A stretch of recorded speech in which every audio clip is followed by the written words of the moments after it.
এভাবে একবার পেঁয়াজ বেরেস্তা দিয়ে মটন কষা রান্না করে দেখুন, দারুণ লাগে খেতে। তো মটন কষা বানানোর জন্য আমি এখানে 1 কেজি মাটন নিয়ে নিয়েছি। এবার মটনটাকে একটু ম্যারিনেট করে নেব। দিয়ে দিলাম আদা রসুন আর কাঁচা লঙ্কা, একসাথে একটা পেস্ট বানিয়েছিলাম সেটা দিয়ে দিলাম। আর দিয়ে দিলাম এখানে গুঁড়ো মশলা আছে পরিমাণ মতো, নুন, হলুদ গুঁড়ো, জিরে গুঁড়ো, কাশ্মীরি লঙ্কার গুঁড়ো আর গোলমরিচ গুঁড়ো। আর দিয়ে দিলাম ফেটিয়ে রাখা টক দই।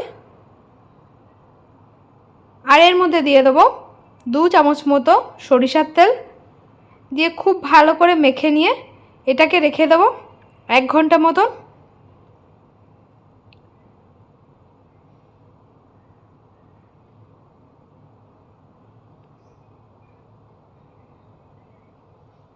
তো 1 ঘন্টা এদিকে ম্যারিনেট হতে লাগুক, আর আমি এদিকে নিয়ে নিয়েছি মাটনের মধ্যে আলু দেবো বলে আলুগুলোকে কেটে ভালো করে ভেজে তুলে নিয়েছি। আর এখানে নিয়ে নিয়েছি পেঁয়াজ বেরেস্তা করে। এবার গ্যাসে কড়াই বসিয়ে দিয়ে কড়াইটা ভালোভাবে গরম হয়ে আসলে তাতে দিয়ে দিলাম পরিমাণ মতো সরিষার তেল। দিয়ে দিলাম একটা তেজপাতা এবং একটা শুকনো লঙ্কা আর 2-3টে এলাচ মুখ ফাটিয়ে দিয়ে দিলাম। ফোড়নটা দিয়ে দিলাম পেঁয়াজ কুচি আর দিয়ে দিলাম টমেটো কুচি। পেঁয়াজ আর টমেটোটা ভালো করে নেড়েচেড়ে একটু ভেজে নিয়ে ম্যারিনেট করা মাটনটা কড়াইতে দিয়ে দেব।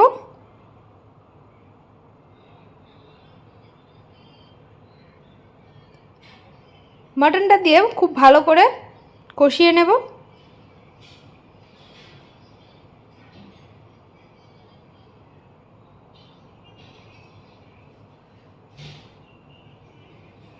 প্রায় আধা ঘন্টা থেকে 40 মিনিট আমি এভাবে ঢেকে ঢেকে কষিয়ে নিয়েছি।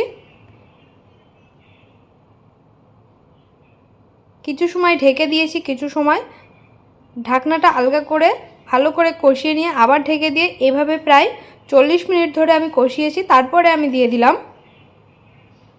আলু। যে আলুটা ভেজে রেখেছিলাম সেই আলুটা দিয়ে পরিমাণ মতো দিয়ে দিলাম উষ্ণ গরম জল। তোমরা এখানে উষ্ণ গরম জলটাই ব্যবহার করবে। আর এভাবে ঢেকে নিয়ে প্রায় 40 মিনিট ধরে মাংসটাকে খুব ভালো করে ফুটিয়ে নেব যাতে মাটনটা খুব ভালো করে সিদ্ধ হয়। তারপরে দিয়ে দিলাম ভেজে রাখা পেঁয়াজের বেরেস্তাটা।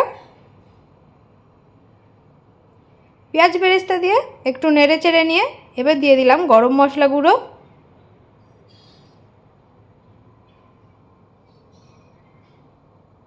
তো তৈরি হয়ে গেল পেঁয়াজ বেরেস্তা দিয়ে মটন কষা। দারুণ হয়েছিল খেতে। তোমরা বাড়িতে অবশ্যই একবার ট্রাই করো, আশা করি ভালো লাগবে। আজকের মতো টাটা।